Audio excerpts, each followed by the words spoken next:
आज आशी जब सुबह सुबह उठी तो खिड़की से देखते ही उसका चेहरा मुरझा गया।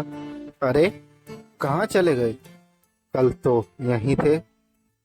इतने महीनों से रोज सुबह दोनों को देखना उसकी आदत सा बन चुका था। और आज जब दोनों अपनी जगह पर नहीं थे तो आशी को कुछ खाली खाली सा लग रहा था। सुबह सुबह बस वो दोनों सामने दिख जाते तो आशी का रोम रोम पुलकित हो उठता था। सुवासित हो उठती थी उसकी सांसें। मन एक अद्भुत खुशी महसूस करने लगता। और सबसे खास बात, इन सब का सकारात्मक प्रभाव पड़ता उसके मन मस्तिष्क पर। और कलम खुद ब खुद कोई गीत लिखने लगती।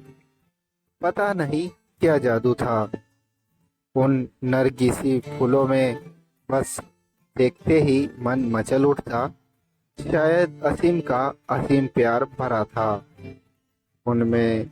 आखिर उसी ने तो आशी के जन्मदिन पर यह गमला उसे उपहार में दिया था। और फिर दोनों ने मिलकर उसमें नरगिसी फूलों का यह पौधा लगाया था।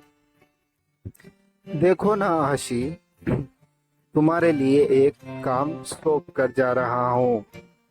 कल ही मुझे कंपनी के एक प्रोजेक्ट के लिए दुबई निकलना पड़ रहा है। बस 6 महीने आते ही चट मंगनी और पट्ट ब्याह। बस तब तक मेरी यादों को इस पौधे में संजोती रहना। असीम को आशी की बातों में उलझाना बड़े अच्छे से आता था। असीम बेशक चला गया, लेकिन आशी हर रोज बड़े अरमानों से उस पौधे को खींचती रही। आशी की खुशी का उस वक्त ठिकाना नहीं था जब वह एक रोज सुबह उठी और उसने पौधों पर 2 फूल खिले हुए देखे। पीले रंग के दोनों फूल बिल्कुल एक दूसरे से जुड़े हुए थे, आशी और असीम की तरह। आशी रोज उन फूलों को निहारती रहती और असीम को याद करती थी। आशी की रोज असीम से फोन पर बात होती थी। भला 2 साल से चल रहा प्रेम दूरियों से कैसे कम हो सकता था।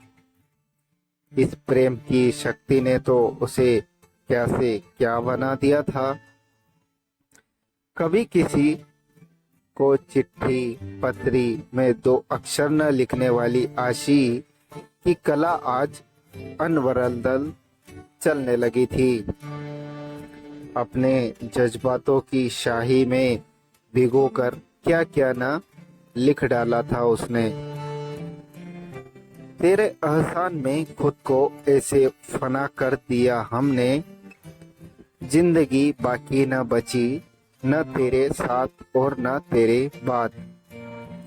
पता नहीं कैसे एहसास थे जो दिल को निकलकर पन्नों में बिखरते रहते थे।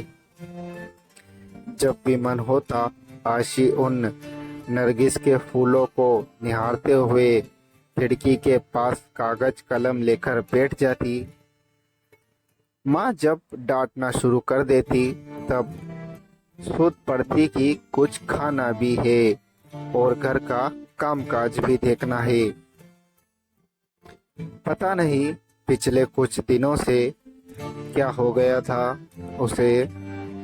पतझड़ का मौसम आ गया, फूल मुरझाने लगे थे। माली से पूछकर खाद पानी भी डाला। असीम को फोन कर बताया तो वह भी पहले खूब हंसा, फिर बोला पतझड़ बीत जाने दो, सब कुछ ठीक हो जाएगा। आशी फिर भी आश्वस्त नहीं हो पा रही थी। अब तो बसंत की बहार भी छाने लगी थी। चारों तरफ एक मीठी बयार बहने लगी थी। लेकिन फिर भी आशी को कुछ सही नहीं लग रहा था। आज भी उन फूलों को देखे बिना बेचैनी बढ़ रही थी। आशी कागज कलम फेंककर बाहर आ गई थी और गमले के आसपास ही चहलकदमी करने लगी। कुछ समझ नहीं आ रहा था कि क्या हो रहा है। इसी सोच में उसे यह भी ध्यान नहीं रहा कि काफी देर से बाहर की घंटी बज रही है। आशी कहाँ खोई हुई हो। दरवाजे पर कब से घंटी बज रही है, ध्यान कहाँ है। माँ ने दरवाजे की ओर जाते हुए पूछा। इससे पहले कि आशी संभाल पाती, दरवाजे पर असीम खड़ा था, मुस्कुराते हुए हाथों में